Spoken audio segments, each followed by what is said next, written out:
antara hiruk-pikuk kota, berdiri sebuah rumah bergaya minimalis yang menjadi saksi bisu dari kehidupan keluarga Rudy.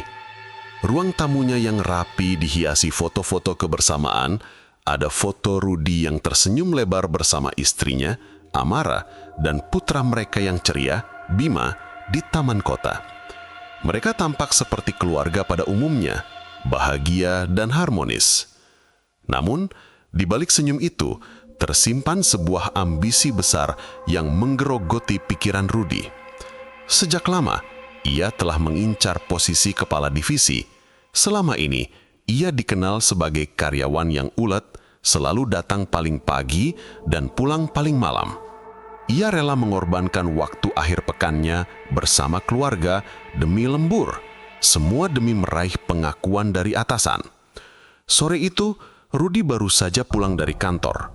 Ia melemparkan tas kerjanya ke sofa, nafasnya terasa berat. Bima, putranya yang berusia 5 tahun, segera berlari ke arahnya, memeluk erat kakinya.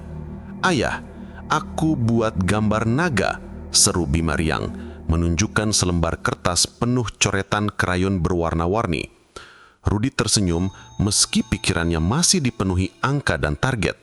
"Hebat, nak," ucapnya sambil mengusap kepala Bima. Ia berjanji dalam hati, jika ia mendapatkan promosi, ia akan meluangkan lebih banyak waktu untuk Bima. Ia akan membawa anaknya ke taman bermain, membelikannya mainan yang selama ini ia tunda-tunda. Amara, yang melihat suaminya tampak lesu, menghampiri dan menyajikan secangkir teh hangat. "Ada apa, Mas? Kelihatannya lelah sekali." Rudy menghela nafas. "Ada rumor di kantor, Ma. Posisi kepala divisi akan segera dibuka. Ini kesempatanku." "Syukurlah, Mas, tapi jangan terlalu memaksakan diri. Kesehatan lebih penting dan Bima butuh ayahnya," jawab Amara lembut. Ia tahu suaminya sangat menginginkan jabatan itu, tapi ia juga khawatir ambisi itu akan membuat Rudy lupa akan hal-hal yang lebih berharga. Malam harinya, setelah Bima tertidur, Rudy dan Amara berbincang lagi. "Kamu tahu kan, Ma, jabatan ini bukan hanya soal uang. Ini soal pengakuan, kehormatan. Aku bisa memberikan segalanya untuk kalian kalau aku berhasil," kata Rudy. Matanya berbinar penuh harapan. Amara hanya bisa mengangguk pasrah. Ia mencintai suaminya apa adanya, tapi ia juga merasakan ada perubahan dalam diri Rudy. Ia seperti melihat dua sosok yang berbeda. Satu adalah ayah yang penyayang bagi Bima, dan yang lainnya adalah pria yang terobsesi dengan karir. "Aku hanya ingin kita bahagia, Mas. Apapun jalan yang kita tempuh, semoga itu jalan yang benar," bisik Amara, tidak menyadari bahwa kata-katanya akan menjadi ujian terberat bagi suaminya di kemudian hari. Rudy tersenyum, yakin bahwa jalan yang ia pilih adalah jalan menuju kebahagiaan. Ia tidak tahu bahwa di balik pintu kesuksesan yang ia impikan, ada harga yang sangat mahal yang menanti untuk dibayar. Harga yang mungkin tidak bisa ia bayar dengan uang, melainkan dengan hal yang paling ia cintai di dunia ini. Keesokan harinya, suasana di kantor terasa lebih tegang dari biasanya. Semua karyawan berbisik-bisik, mata mereka sesekali melirik ke arah ruangan manajer yang kosong. Sebuah email resmi akhirnya masuk, mengumumkan bahwa posisi kepala divisi akan diisi melalui seleksi internal yang ketat. Nama-nama kandidat diumumkan, dan nama Rudy berada di urutan teratas. Saat jam istirahat, Rudy duduk sendirian di kantin, senyum tipis terukir di wajahnya. Ia yakin ini adalah kesempatan emasnya.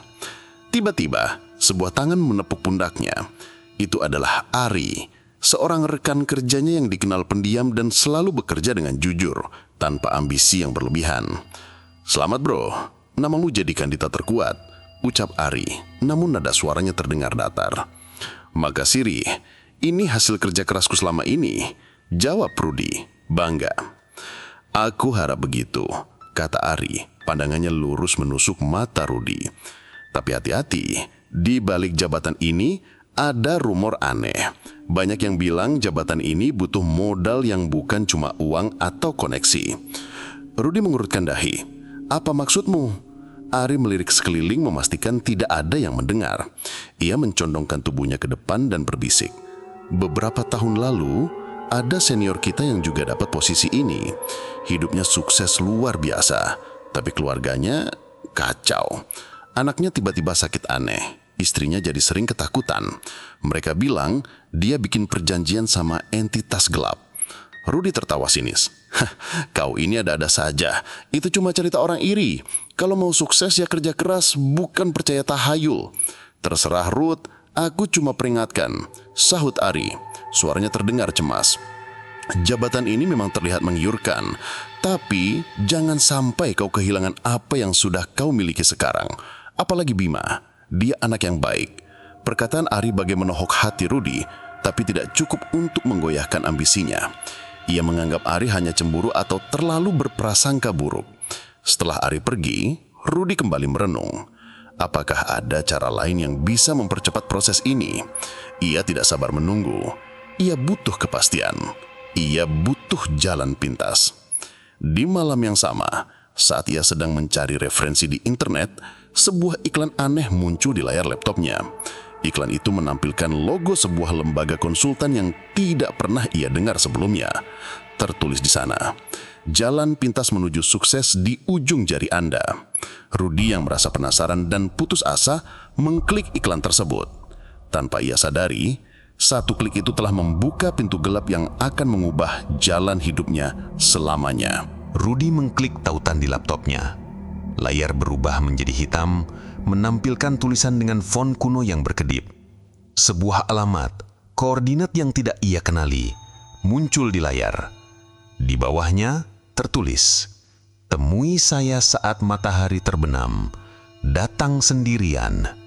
Rudy merasa ragu, namun ambisinya mengalahkan naluri. Tanpa memberitahu amarah, ia pergi menuju alamat tersebut. Perjalanan membawanya ke sebuah persimpangan jalan sepi di pinggir kota. Di sana, di bawah sebuah pohon beringin tua, seorang pria berpakaian serba hitam sudah menunggunya. Wajahnya tidak terlihat jelas dalam remang senja. "Rudy," sapa pria itu. Suaranya terdengar serak dan dingin, seperti bisikan angin malam. Rudy terkejut. "Bagaimana Anda tahu nama saya?" Pria itu tidak menjawab. Ia hanya tersenyum tipis, senyum yang tidak sampai ke mata. "Aku tahu apa yang kau inginkan. Posisi kepala divisi, kekuasaan. Aku bisa memberikannya padamu. Semua akan kau dapatkan dalam sekejap." "Apa syaratnya?" tanya Rudy. Suaranya bergetar, hatinya berteriak untuk lari, tapi kakinya terpaku di tempat. "Sederhana," jawab pria itu. "Kau hanya perlu melakukan ritual kecil, sebuah janji. Sebagai imbalan, kau akan mendapatkan apa yang kau impikan.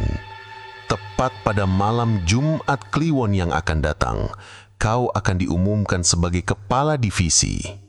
Rudy menelan ludah. "Ritual apa?" Pria itu mendekat, matanya berkilat di bawah kegelapan. "Kau hanya perlu menyiapkan satu hal yang paling berharga dalam hidupmu. Lalu, pada hari yang ditentukan, persembahkan itu padaku. Ini hanya sebuah formalitas, sebuah simbol. Jangan khawatir, tidak ada yang akan terluka. Ini hanya untuk mengikat perjanjian." "Paling berharga," ulang Rudy. Pikirannya melayang ke arah Amara dan Bima. Hatinya mencelos. "Apa maksudnya anak saya?" "Tentu," desis pria itu. Suaranya terdengar seperti bisikan ular. "Bukankah dia yang paling berharga bagimu? Janji yang kuat membutuhkan tumbal yang paling berharga. Tapi ingat, ini hanya simbol. Setelah ritual, dia akan aman dan kau akan mendapatkan segalanya." Meskipun batinnya memberontak, pikiran Rudy dipenuhi dengan janji-janji manis pria itu. Jabatan, uang, kekuasaan, semua yang ia impikan ada di depan mata. Ia bisa menjadi sosok yang dihormati, memberikan kehidupan mewah untuk keluarganya. Ia meyakinkan dirinya sendiri bahwa ini hanya simbolis, sebuah permainan mental. "Baiklah," ucap Rudy. Suara itu terasa asing di telinganya sendiri. Pria itu tersenyum lebar, kini terlihat seperti seringai. Ia mengeluarkan selembar kertas yang sudah usang dan pena dari balik jubahnya. Tanda tangani ini, kau akan menerima petunjuk selanjutnya. Dengan tangan gemetar, Rudi membubuhkan tanda tangannya. Saat tinta menempel di kertas, ia merasakan hawa dingin merayap dari ujung jarinya, menjalar ke seluruh tubuh. Saat ia mendongak, pria itu sudah lenyap, seolah tidak pernah ada.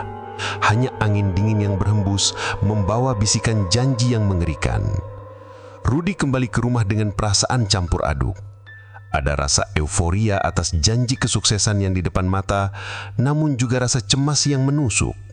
Ia menatap Bima yang sedang tertidur pulas. Senyum polos itu tiba-tiba terasa seperti belati yang mengiris hatinya. "Maafkan ayah, nak," bisik Rudi. "Ayah melakukan ini demi masa depan kita." Ia tidak tahu bahwa ia baru saja menandatangani kontrak termahal dalam hidupnya.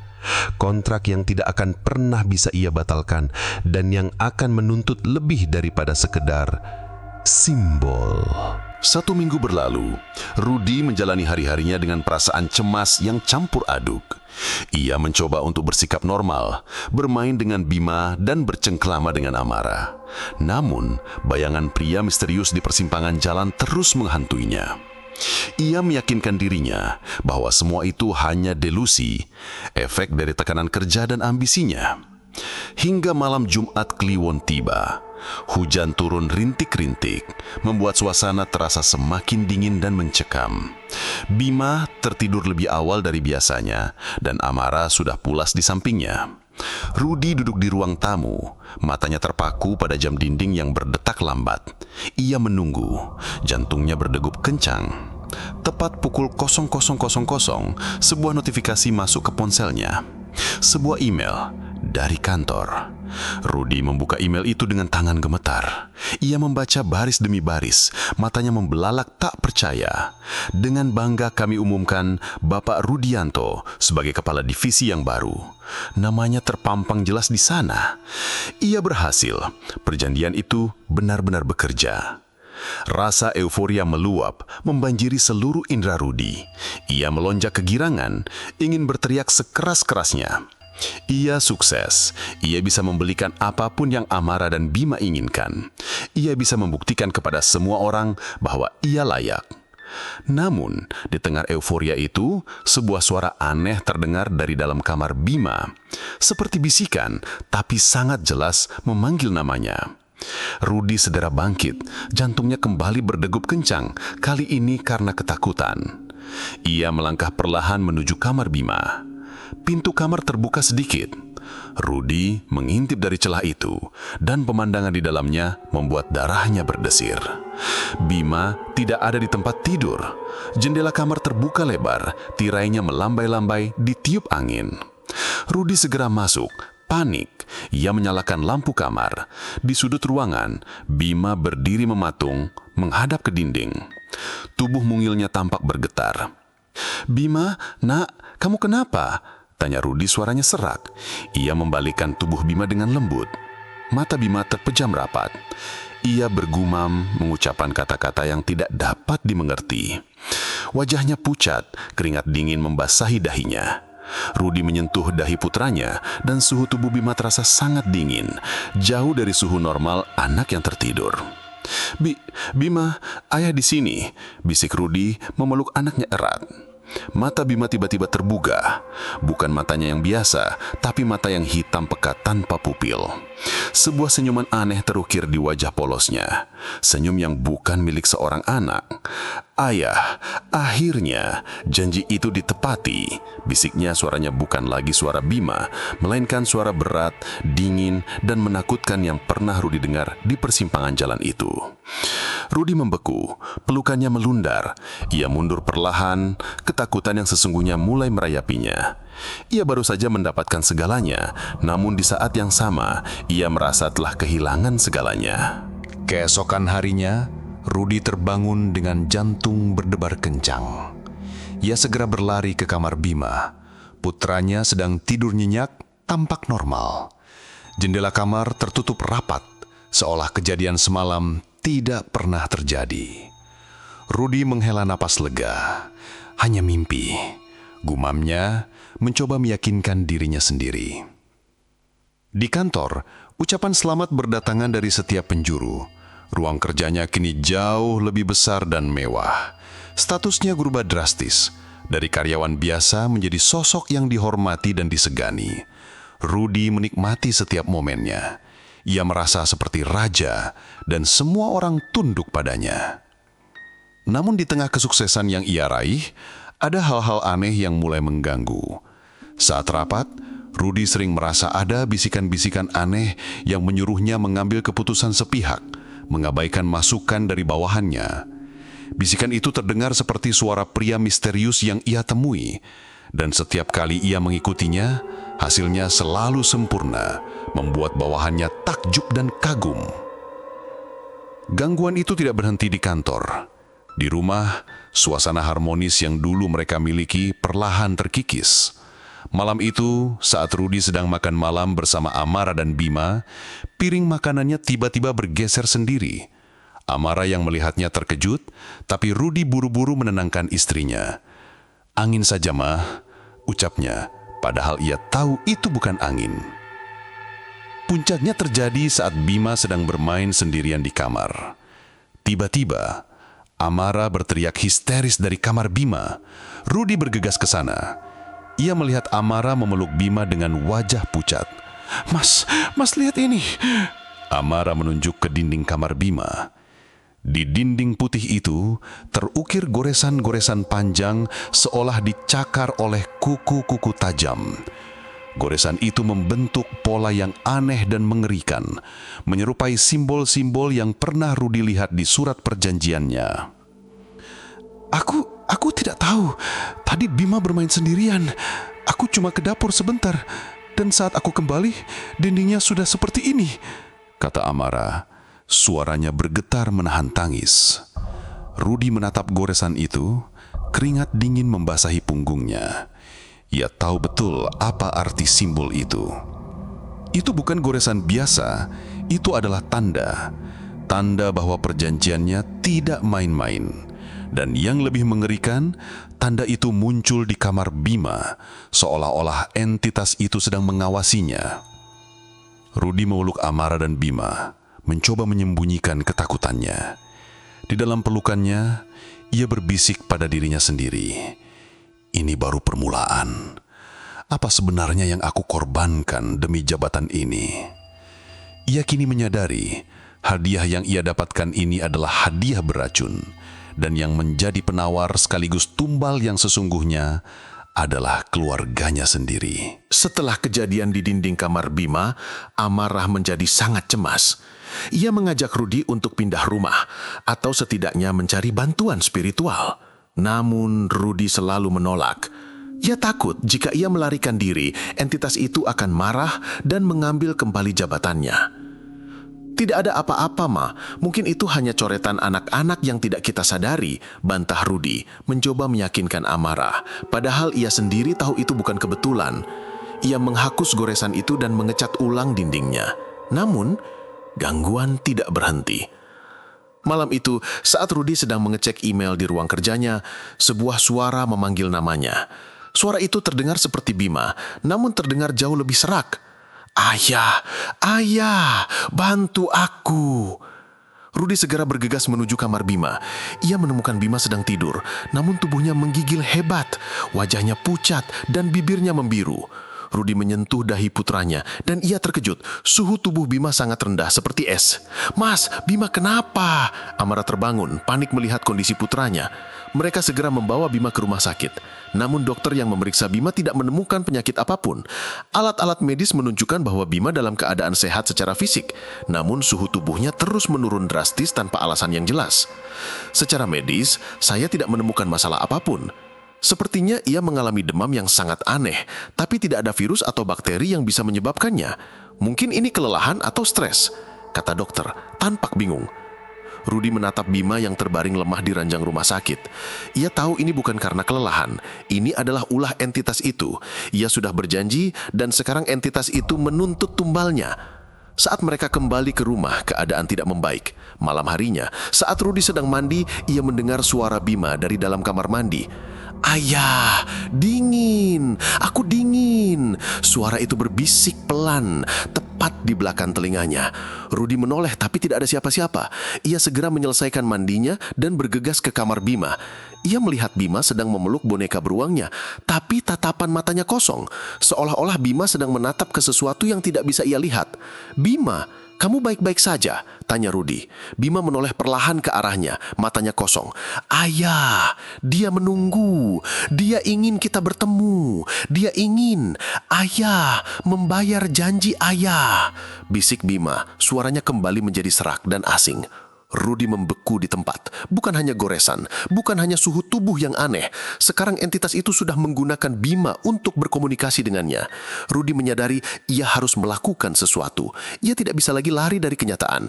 Ia harus berani menghadapi pria misterius itu dan mencari tahu apa yang sebenarnya ia inginkan. Rudy tidak bisa lagi menunda. Ia harus kembali ke persimpangan jalan itu, meninggalkan Amara yang masih khawatir di rumah. Ia mengendarai mobilnya di bawah langit yang diselimuti kabut tipis.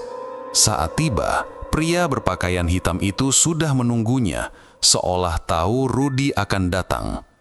"Kau kembali," sapa pria itu. Senyum sinisnya terlihat jelas. "Apa kau tidak puas dengan hadiahku?" "Tidak," jawab Rudy. Suaranya dipenuhi amarah.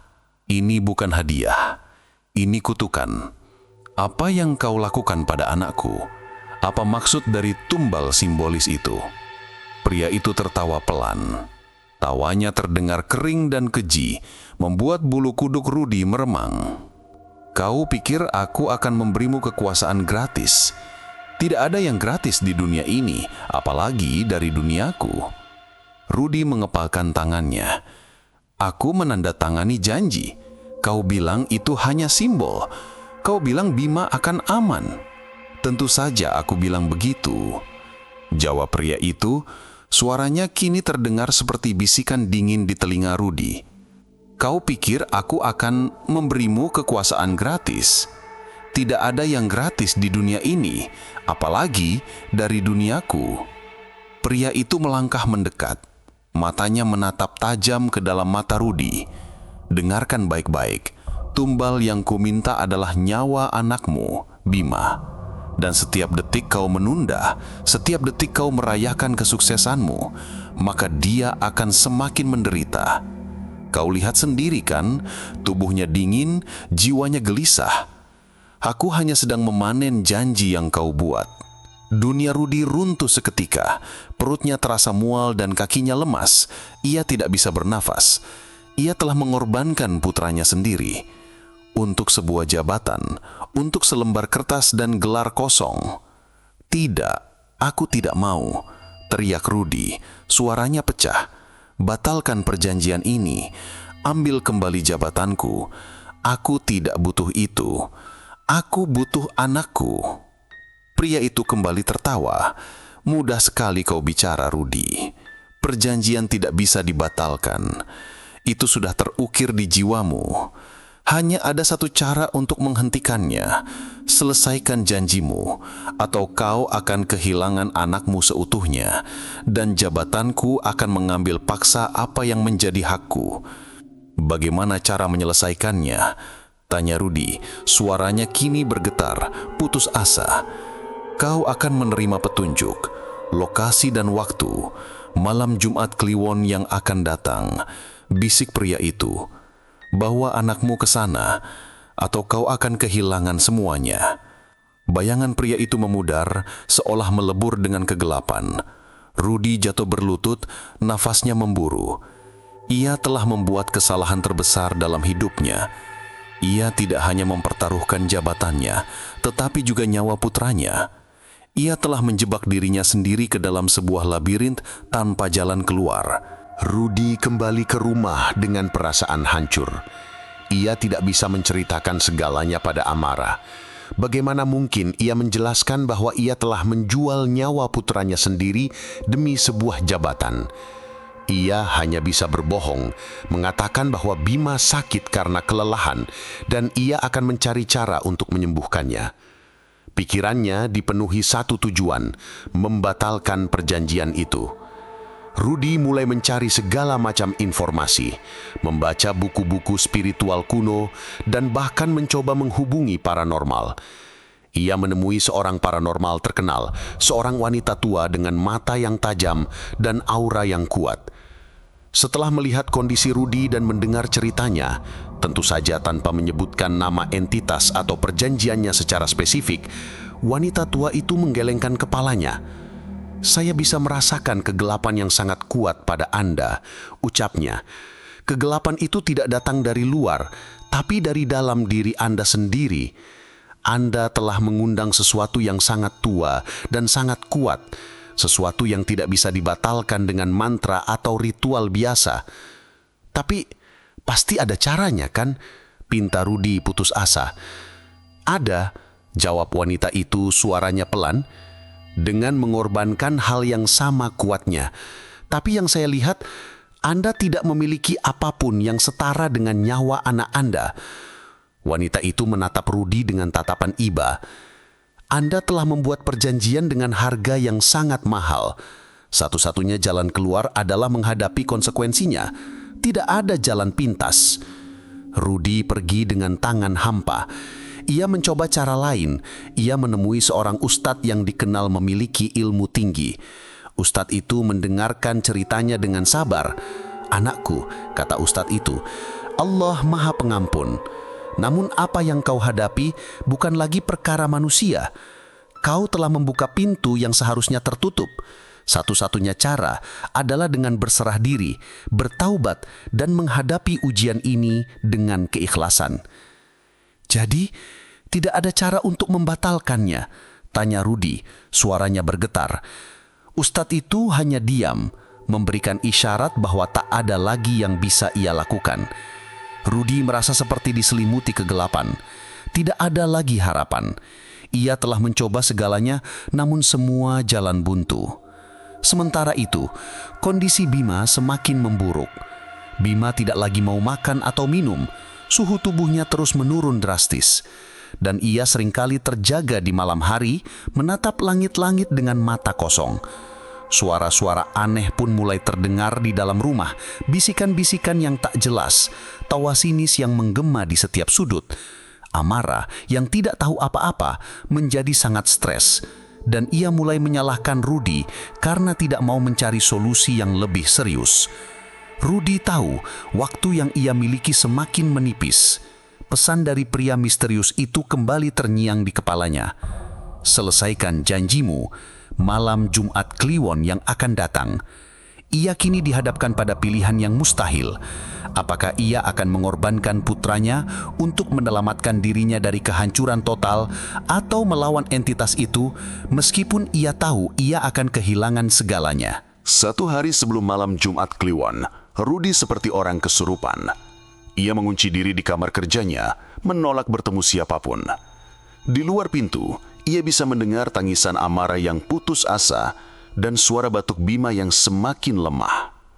Suara-suara itu bagaikan siksaan yang menusuk telinganya. "Bawa dia, hanya itu jalan satu-satunya." Bisikan dari entitas itu terus menggema di kepalanya, semakin kuat, semakin memaksa. "Korbankan dia, dan kau akan selamat. Keluargamu akan selamat. Kau akan punya segalanya. Hidupmu akan kembali normal." Bayangan kekayaan, kekuasaan, dan kehidupan yang sempurna kembali membayangi pikirannya. Ia melihat dirinya di puncak karir, dihormati oleh semua orang. Di sisi lain, ia melihat Bima terbaring tak berdaya, wajahnya pucat dan tubuhnya kedinginan. Sebuah gambaran yang mengerikan, tapi pikiran Rudi mulai menerima narasi itu. "Hanya ini yang bisa menyelamatkan kita semua," bisik suara gelap itu. Rudi mengambil bingkai foto di mejanya. Foto itu adalah saat ia dan Amara pertama kali membawa Bima pulang dari rumah sakit. Di sana, Amara tersenyum penuh cinta, sementara Bima tampak begitu kecil dan rapuh dalam balutan selimut. Air mata Rudi menetes membasahi kaca bingkai. Ia mengingat kembali janji yang ia buat, akan melindungi Bima dari segala bahaya. Lalu ia mendengar suara Amara dari luar kamar, memohon padanya. "Mas, Bima demamnya makin parah. Tolong, bawa Bima ke rumah sakit atau cari bantuan. Aku tidak tahu harus bagaimana lagi." Rudi tidak bergeming. Ia tahu rumah sakit tidak akan bisa menolong Bima. Obat-obatan tidak akan bisa menyembuhkan penyakit yang disebabkan oleh perjanjian gaib. Jalan satu-satunya ada di tangan pria misterius itu. Kegelapan dalam diri Rudi mulai mengambil alih. Ia meyakinkan dirinya bahwa ia melakukan ini bukan karena ambisi, tapi demi keselamatan keluarganya, demi Bima. Ia harus mengorbankan sebagian dari Bima untuk menyelamatkan sisanya. Sebuah pemikiran yang gila, namun dalam kegelapan dan keputusasaan, hal itu terasa masuk akal. Tangan Rudi meraih kunci mobil di meja. Ia membuka pintu kamar, menatap Amara dengan wajah datar. Ia berkata, "Aku akan membawa Bima." Suaranya dingin dan tanpa emosi. Amara menatapnya dengan tatapan penuh kelegaan. "Syukurlah Mas, ayo kita ke rumah sakit." "Tidak, kita tidak ke rumah sakit. Ada tempat lain yang harus kita datangi. Hanya aku dan Bima." Amara terkejut. "Mas, apa yang kau bicarakan? Bima butuh pertolongan medis sekarang." Tapi Rudi tidak mendengarkan. Ia berjalan melewati Amara, matanya kosong. Ia masuk ke kamar Bima. Di sana, Bima terbaring di tempat tidur, menggigil. Rudi mengangkat tubuh anaknya yang ringan, lalu membawanya ke dalam mobil, meninggalkan Amara yang berteriak histeris di ambang pintu. Malam itu, di bawah langit gelap tanpa bintang, Rudi mengendarai mobilnya menuju tempat yang telah dijanjikan. Di kursi samping, Bima terdiam, matanya menatap ke depan, wajahnya pucat seperti mayat. Bisikan dari entitas itu semakin keras. "Kau sudah mengambil keputusan yang benar, Rudi. Sekarang, selesaikan semuanya." Rudi tidak tahu lagi apakah ia sedang menuju kesuksesan yang ia impikan atau menuju jurang kehancuran yang paling dalam. Satu hal yang pasti, ia baru saja membuat pilihan terberat dalam hidupnya. Mobil Rudi melaju di jalanan sepi, menembus kabut malam yang pekat. Hujan mulai turun, menciptakan suara yang memilukan di atas atap mobil. Jantung Rudi berdegup tak karuan. Di sampingnya, Bima terdiam. Matanya yang kosong menatap lurus ke depan, seolah rohnya telah pergi jauh. Rudi membawa Bima ke sebuah bangunan tua yang terbengkalai. Tempat itu adalah bekas pabrik yang sudah lama ditinggalkan. Suasana di dalamnya sangat dingin dan lembab, dipenuhi tumpukan debu dan jaring laba-laba. Di tengah ruangan, sebuah lingkaran sihir yang bercahaya samar-samar terlihat di lantai. Di samping lingkaran itu, pria misterius berpakaian serba hitam telah menunggu. "Kau datang juga," sapa pria itu, senyumnya menyeringai. "Kau membuat keputusan yang tepat. Serahkan anakmu dan kau akan aman." Rudi memeluk Bima erat-erat, tubuh anaknya terasa sangat dingin. Ia menatap Bima, melihat wajah polos yang pucat pasi itu. Di mata Bima, ia melihat bayangan wajahnya sendiri, dipenuhi ketakutan dan ambisi. Bisikan gelap itu kembali muncul. "Lakukan, Rudi, ini demi kebaikanmu, demi keluarga." Tiba-tiba, Bima mengangkat kepalanya. Matanya tidak lagi kosong. Sebuah tetesan air mata mengalir dari sudut matanya. Air mata yang terasa sangat panas di kulit Rudi. "Ayah, jangan tinggalkan aku," bisik Bima. Suaranya sangat lemah. Mendengar bisikan itu, sesuatu dalam diri Rudi pecah. Semua ambisi, semua kekuasaan, semua yang ia dambakan terasa tidak ada artinya dibandingkan dengan satu tetes air mata putranya. Ia menyadari betapa bodohnya ia. Ia sudah memiliki segalanya, namun ia dibutakan oleh nafsu. "Tidak!" teriak Rudi. Suaranya menggelegar di seluruh ruangan. Ia tidak lagi peduli dengan jabatan, uang, atau kekuasaan.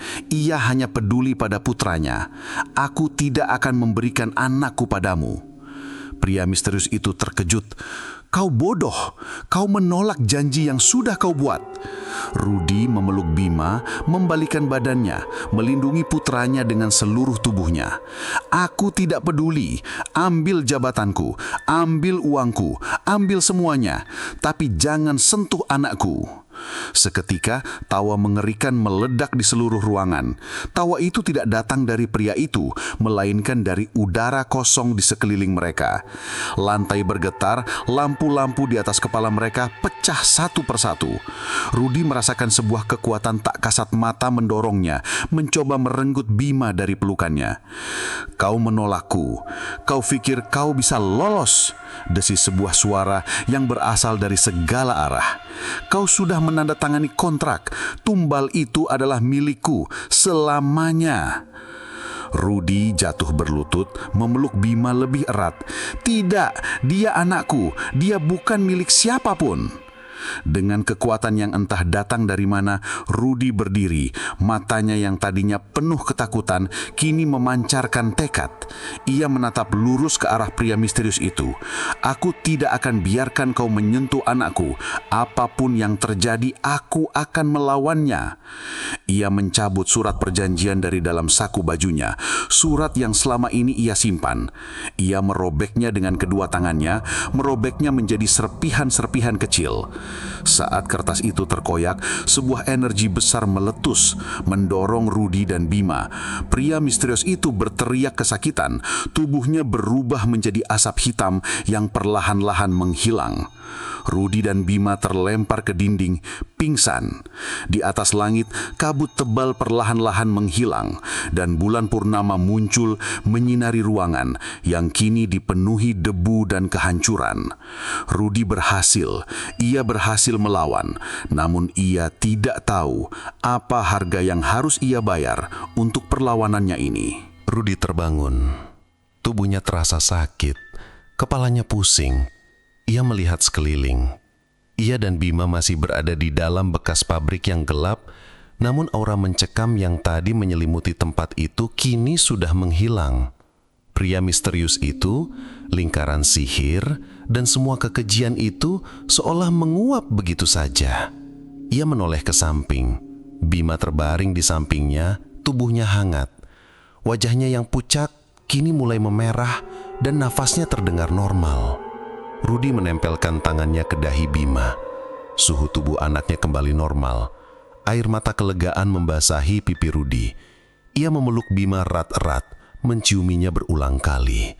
"Nah, ayah minta maaf, ayah minta maaf," bisiknya berulang kali. Dengan sisa tenaga yang ada, Rudy menggendong Bima yang masih tertidur dan membawanya pulang.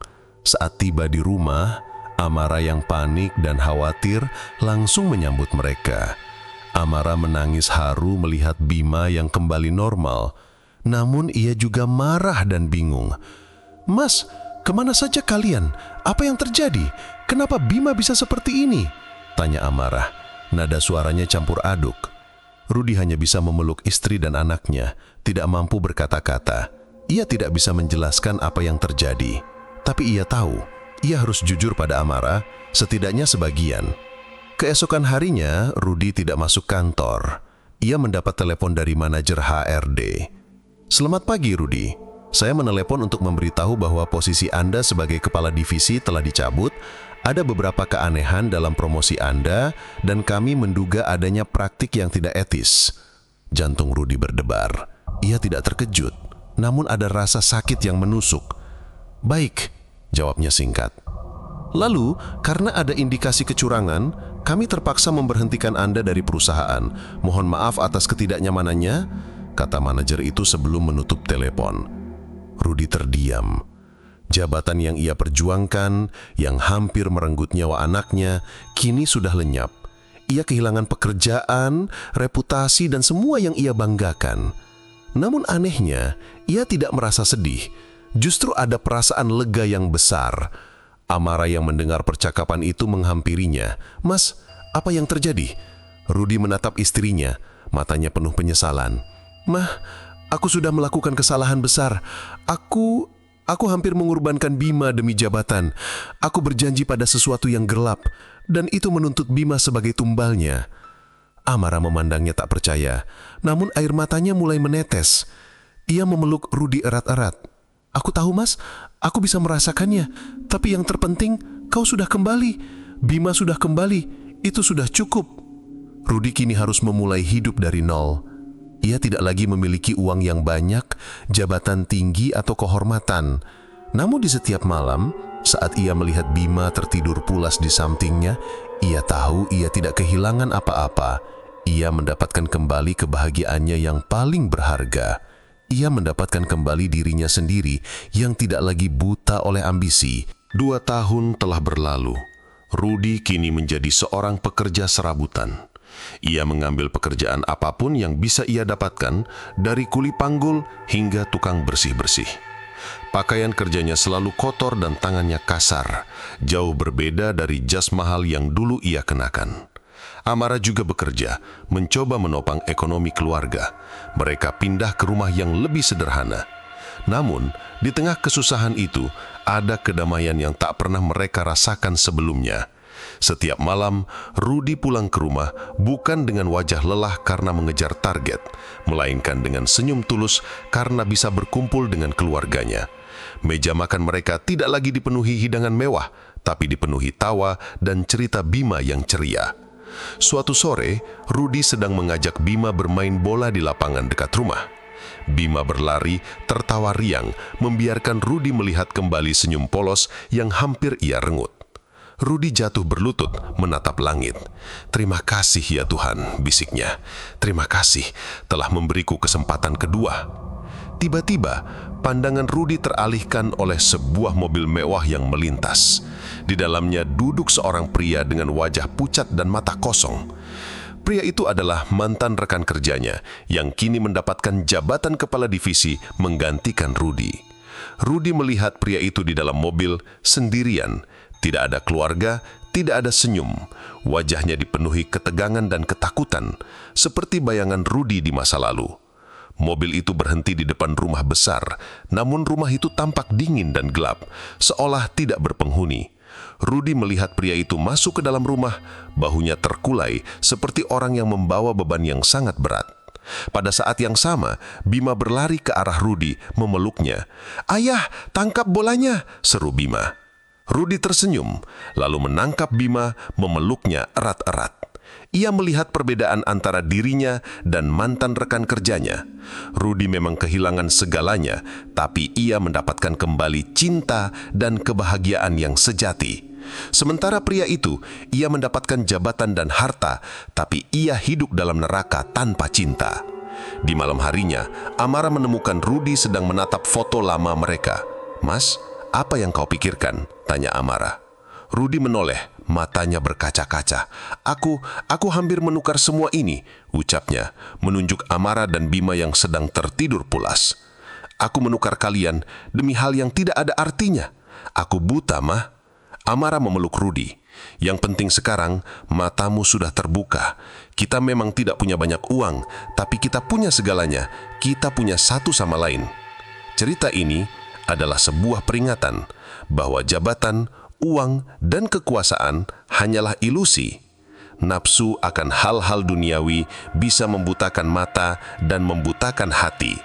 Rudi yang hampir mengorbankan putranya demi jabatan, akhirnya menyadari bahwa harga tertinggi yang harus dibayar bukanlah uang atau kehormatan, melainkan cinta dan keluarga. Karena pada akhirnya, saat kita berada di puncak tertinggi sekalipun, kita tidak akan pernah bahagia jika di sana kita sendirian tanpa cinta yang sesungguhnya.